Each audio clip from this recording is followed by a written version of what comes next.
hear about those missionaries bringing thousands to the truth, and you hope someday you can do the same, 'cause this work was meant for you. And if no one wants to listen, that's not how your journey ends. Just keep moving on and you can't go wrong, like the Savior always said. If you bring just one soul unto Him, how great will be your joy. If you change just one life, that's all He asks. Even if that life is yours, just one soul. It's all about one soul. He delights in those who labor to bring the harvest home. If you plant the seeds, then eventually you'll see testimonies grow. The day is almost ending and the work is almost done. When the Savior wins and He comes again, it will be enough. If you bring just one soul unto Him, how great will be your joy.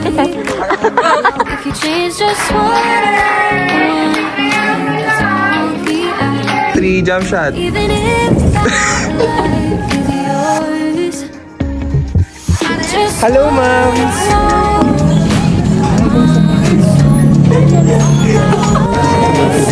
Mambibigas yan.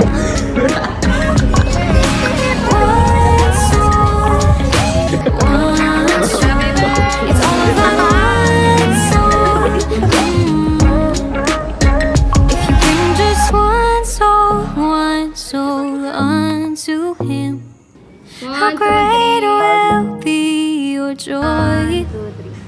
If you change just one life, that's all He asks. Even if that life is yours, just one soul. It's all about one soul. One soul. It's all about one soul.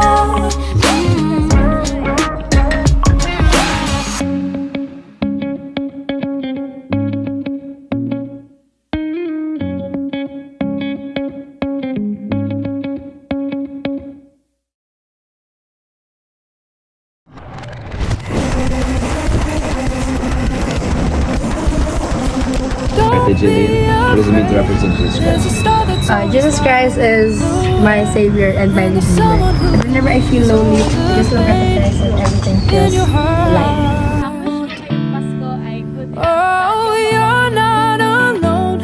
Doesn't matter how far you go, there will always be a hand you can hold. Fear not.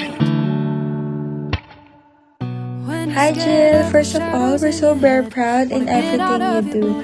Good luck to your new journey. Continue serving Jesus Christ, and for sure, when you'll come back, you'll touch many more lives. We're always here to support you and in every decision you'll make in life.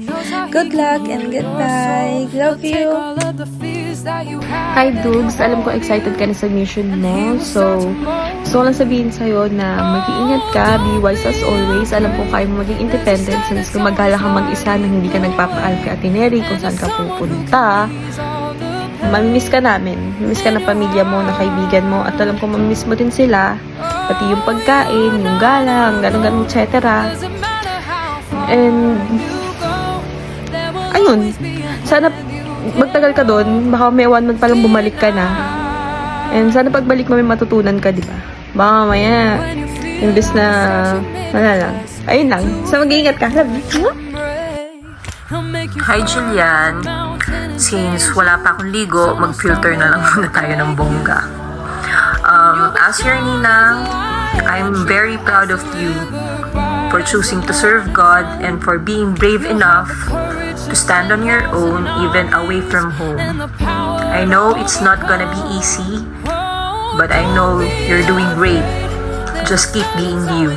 And always remember that you are deeply loved.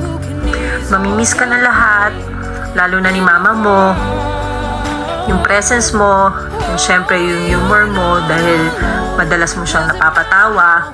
Kaya I'm sure ilang gabi na yung umiiyak. Ingat ka lagi doon, Jillian. God bless. And keep chasing your dreams. Bye! Hi Jillian, congratulations! Finally, eto na, nangyari na yung gusto mong gawin. May God guide you and help you on your journey. Huwag ka sana pang hihinaan ng loob. Lakasan mo lang lagi at magtiwala ka. Kung may mga plano ka man or gusto sa buhay na hindi nangyari or natupad, it's because God always have better plans for us. Kaya dapat keep the faith lang and finish strong. Ingat ka dyan. God bless. Yan, good luck sa new journey mo sa missionary. Ingat ka dun palagi. Isipin mo na lang, mabilis lang yung araw matatapos na agad yung mission mo. See you soon. Ingat. Ate Jillian, congratulations sa iyong bagong journey.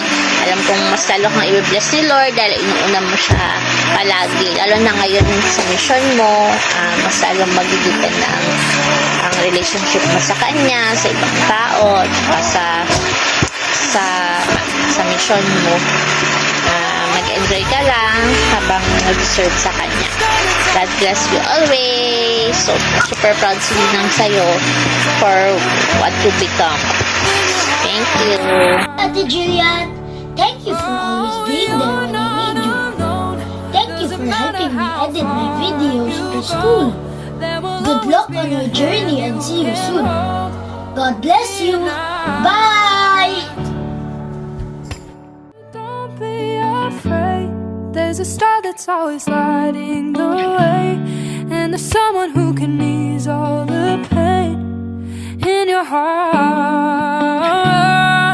Oh, you're not alone. Doesn't matter how far you go, there will always be a hand you can hold. Fear not.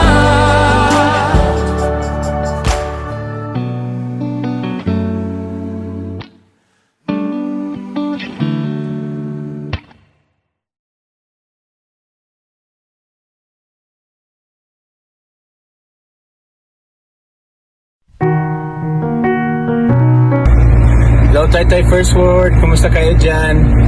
Miss na miss ko na kayong lahat. Hindi na ako Elder Lamborn, pero Brother Lamborn na ako, Brother Ethan pala. Gusto ko lang mag-congratulate kay Jillian sa kanyang decision na mag-mission. I wish you the best at sana is maging magandang experience mo. Marami kang matutunan na mas ipag-grow yung testimony mo kay Jesus Christ, yung relationship mo din. Ingat kayo palagi, mahal na mahal ko kayo. Bye-bye. Hi, Ate Jillian. I am so happy to know that in just a few days, alis ka na papuntang NPC para sa mission mo, especially sa Tugigaraw.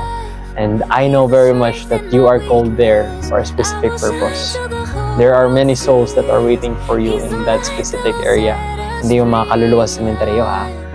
Kundi yung mga individual at yung mga families na nag-aantay na bisitahan mo.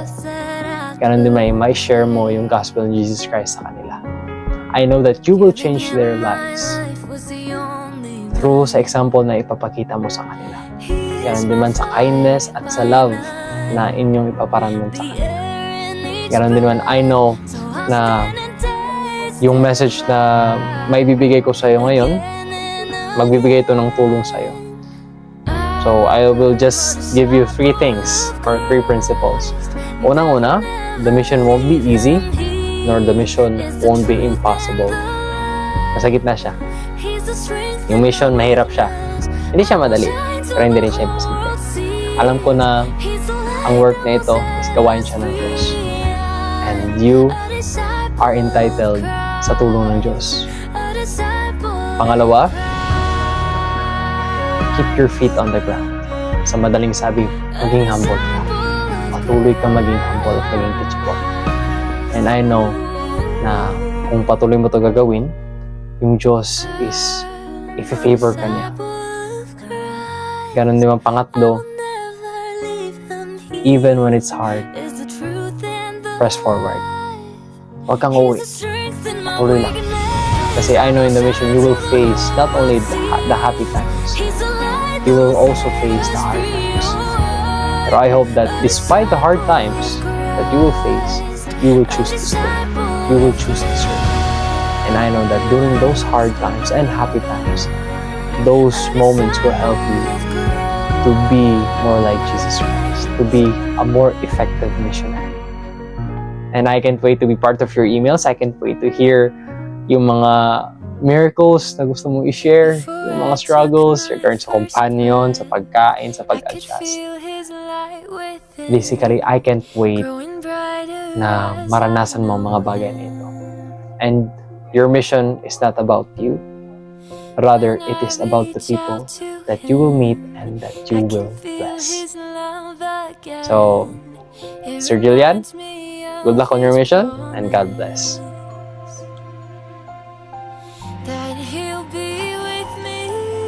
Hi Jill!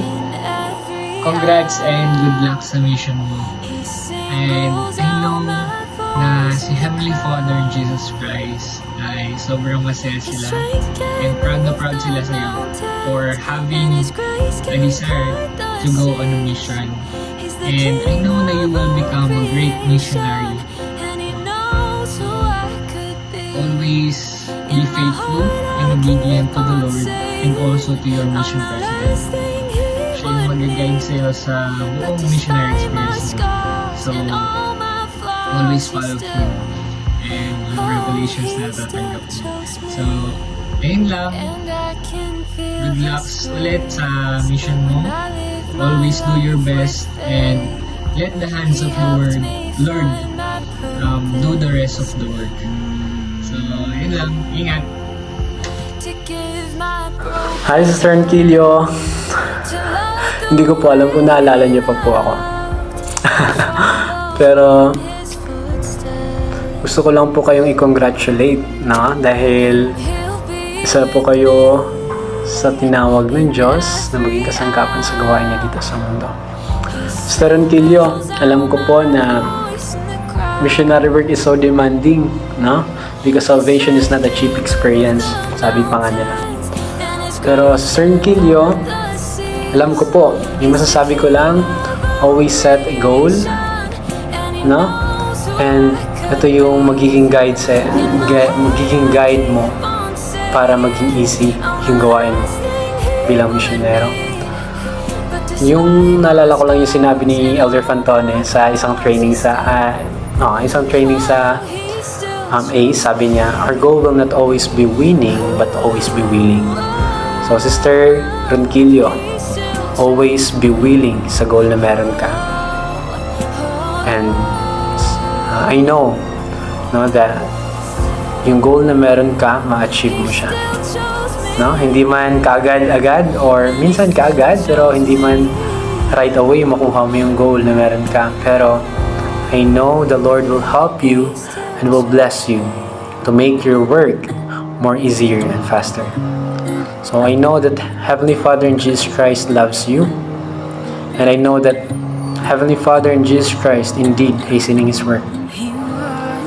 So I know that as you devote yourself, no, sa gawain ngayon, mas ma-blessed ka together with your family and your future family someday. So masasabi ko lang, mag-ingat ka palagi and be in tune with the promptings of the Holy Ghost. No? I know that many people ang naghintay sa'yo doon. No? Hindi lang isa. Hindi lang individual, kundi mga pamilya. So I know that Heavenly Father loves you, and I know that this is the true Church of Jesus Christ. And I know all these things are true, and I leave this in the name of Jesus Christ. Amen. Ingat!